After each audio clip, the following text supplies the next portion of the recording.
এখন দাঁড়িয়ে রয়েছি আমার পাশে এটাকে বলা হয় জীবন্ত ক্যান্সার। আসলে নামটা হচ্ছে পার্থেনিয়াম।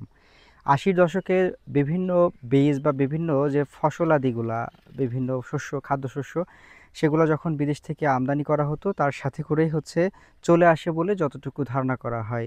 তবে এটা কিন্তু এর বংশবিস্তার হয় হচ্ছে মূলত বাতাসের মাধ্যমে। এই যে ফুল থেকে যখন আপনার একটু বীজের মতো করে আসে ওই সময় যখন এই যে বাতাসে দোল খায়, এই বাতাসে দোল খাইলে এই বাতাসে করেই এর পরাগরেণুর মাধ্যমে অনেক দূর দূরান্ত পর্যন্ত এই পার্থেনিয়াম ছড়িয়ে পড়তে পারে।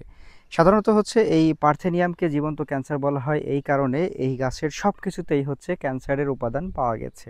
এমনকি এই পার্থেনিয়ামটা যদি ঘাসের মধ্যে সাথে একসাথে খেতে খেতে গরু কখনো খেয়ে ফেলে, সেই গরুর দুধ খাওয়া পর্যন্তও আপনার কিন্তু ওর মধ্যেই উপাদান বিদ্যমান থাকে। যে কারণে আমরা যখন চেষ্টা করব যে এর পাশ দিয়ে যাওয়ার, অবশ্যই মাস্ক পরিধান করে নিব এবং ক্ষেত খামার যদি থাকে তো অবশ্যই শিকড় সহ মূল সহ উপড়ে ফেলবো এবং উপড়ানোর সময় অবশ্যই খেয়াল রাখবো যেন এর ফুল থেকে কোনো রকমের কোনো কিছু আমাদের নাকে মুখে না যায়।